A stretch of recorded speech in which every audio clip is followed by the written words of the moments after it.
కువైట్లో మన ఇండియా వంటలు. వెల్కమ్ బ్యాక్ టు రాజాతో రాణి. మార్నింగ్ నుంచి అంతా వీడియో తీయాలనుకున్నాను, కానీ హాస్పిటల్కి వెళ్ళాల్సి వచ్చింది.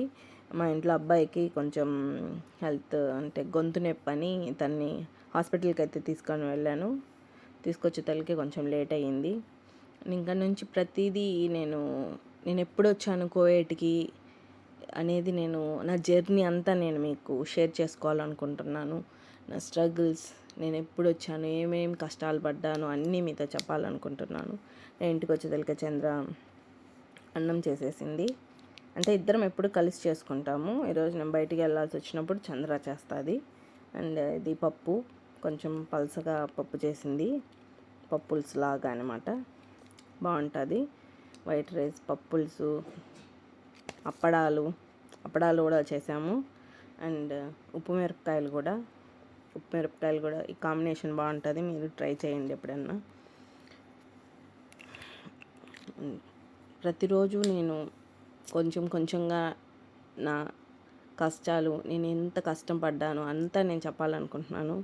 అన్నీ మిస్ అవ్వకుండా మీరు చూడాలనుకుంటే ఖచ్చితంగా మీకు నచ్చితే లైక్ చేయండి. అండ్ ఇది ఈరోజు మాకు మధ్యాహ్నం భోజనం.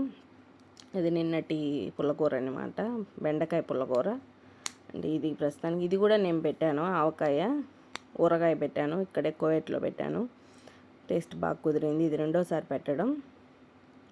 మా అమ్మ తీసుకొని వస్తే, ఇది సాయంత్రం మా ఇంటికి చుట్టాలు వచ్చారు అంట, వాళ్ళ